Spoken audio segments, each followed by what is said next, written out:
Good morning, Lisa. Thank you for taking the time to talk to us today and answer a few questions. I know this is a very busy time of year for you. We've got some more serious questions, we've got some more light-hearted questions. If you're happy, I'll dive straight in. Let's get going. What's the most important quality a property should have to sell quickly? Location.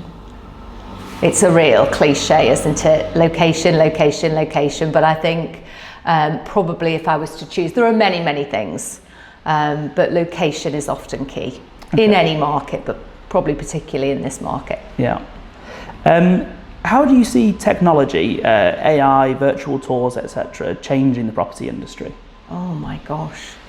It's just going to take off, I think, so much. I mean, already in the last few years, things have evolved hugely, but many agents are using AI for descriptions and for emails, but I think we'll very, very soon be in a position where it will be very hard to recognise whether you're speaking to a person or you're speaking to a bot. Okay. How scary is that? Do you think this will speed up the buying process, or do you think it will broaden the net maybe and it'll reach more people with things like virtual tours?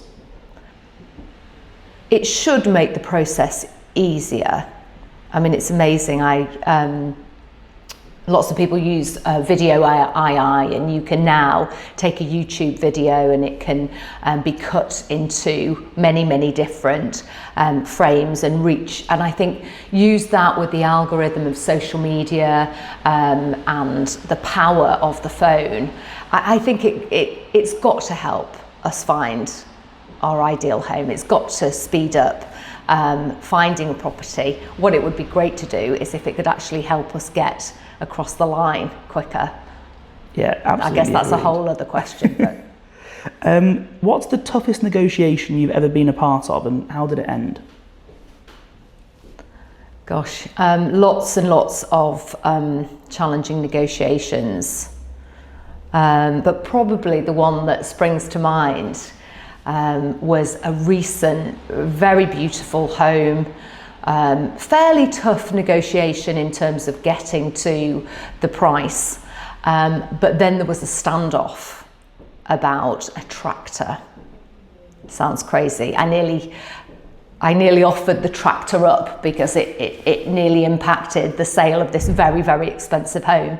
But I think it shows that often a home isn't just about the bricks and mortar or the location that I've just referred to. It's often about the lifestyle, and if someone has their heart set on being on a tractor, that can be the deal breaker. And it kind of blew my mind that after a lengthy negotiation, someone would let their dream go just because they couldn't get a particular tractor.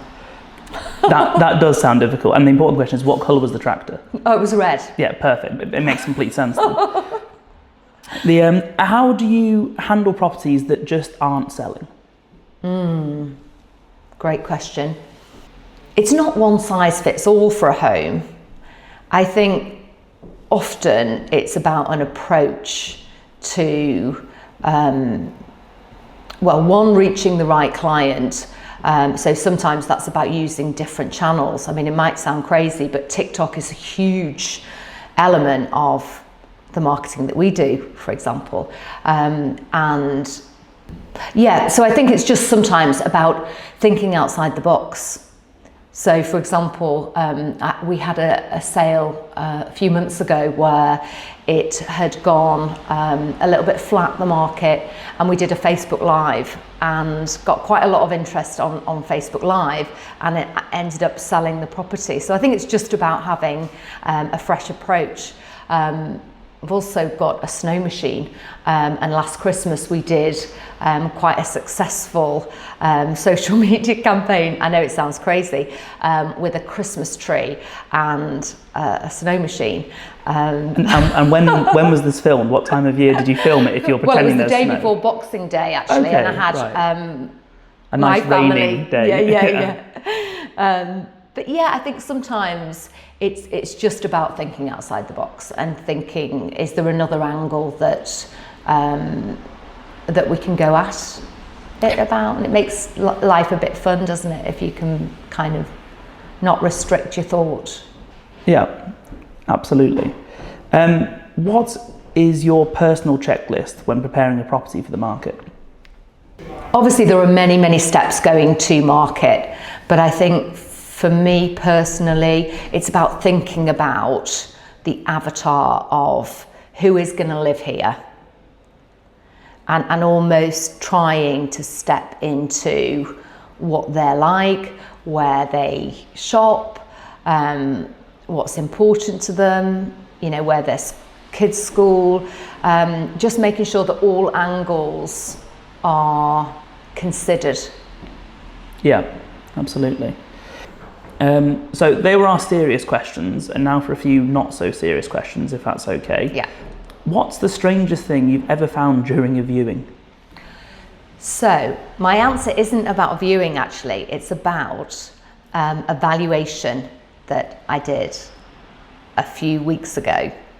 And I was in this beautiful home, farmhouse kitchen in Mollington, and the back door was closed, but there was a cat flap, and no word of a lie, a little bunny, tiny weeny bunny, came through the cat flap, followed quickly by the cat.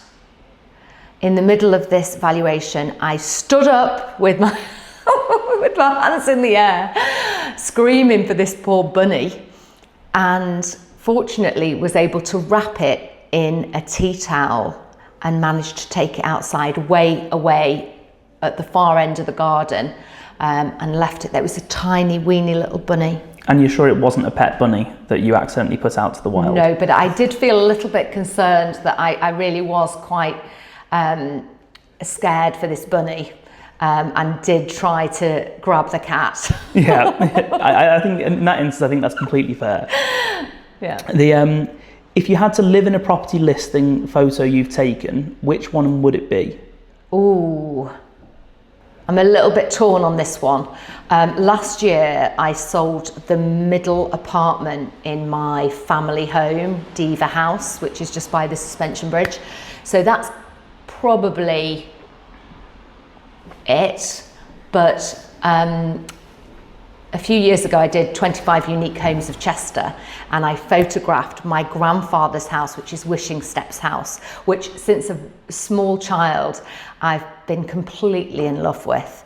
And of course, not least of all, because if you visit Wishing Steps House and you go down the steps of the Wishing Steps and hold your breath, you can make a wish and it comes true. So to confirm, is it just down, or is it up and down to get your wish granted? So that was always an argument in my family. I know. I think I always believed it was up and down, but... Yeah.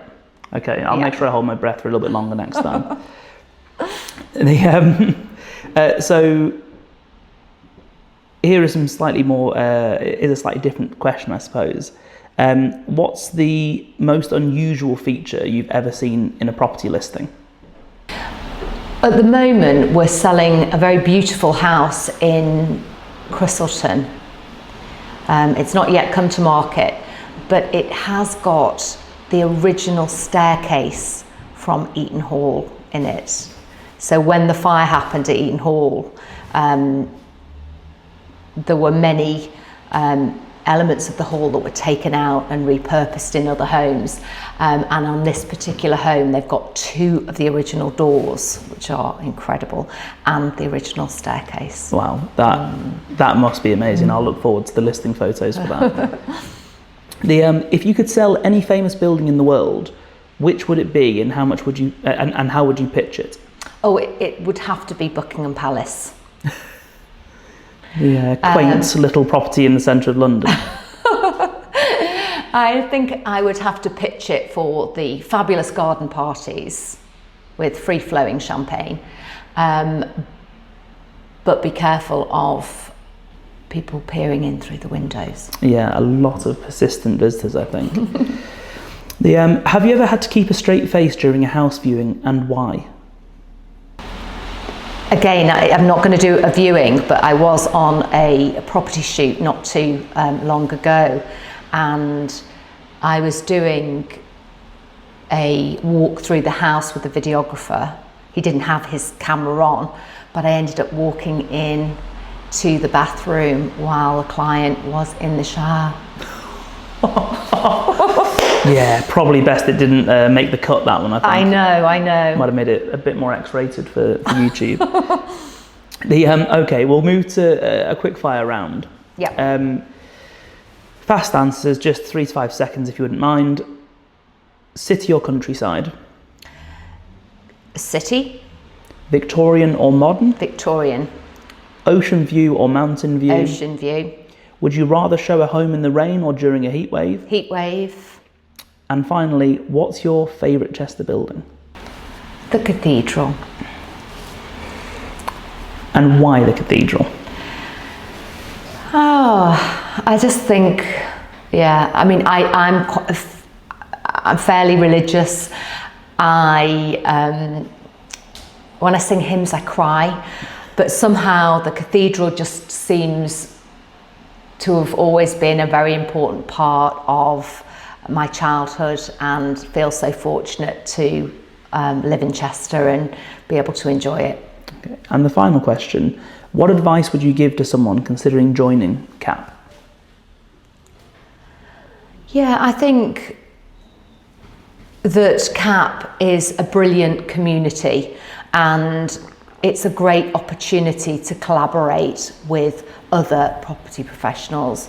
And I think, again, it's a cliche, together we're better, but I think we are so much better. It's wonderful to be able to pick up the phone and speak to someone if you've got advice, and socialise with them, and even other people who are in residential agency. I just think it's wonderful to have friends who are competitors, who you also class as the market is big enough for everybody, and I just think it's a wonderful community.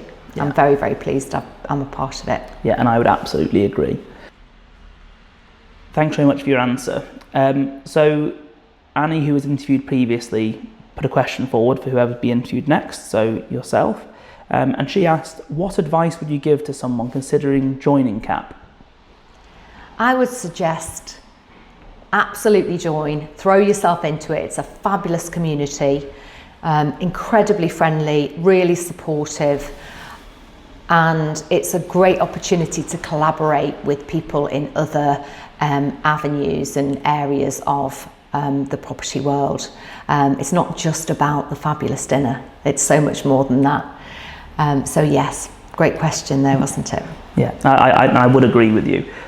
So finally, do you have a question for our next person that we'll be interviewing? Yes, Ben, I'd like to ask the next person, if they were to select one property that is listed by not themselves but by another agent, which property would it be and why? Brilliant. Thanks very much for your time today, Lisa. It's really appreciated. Thank you, Ben.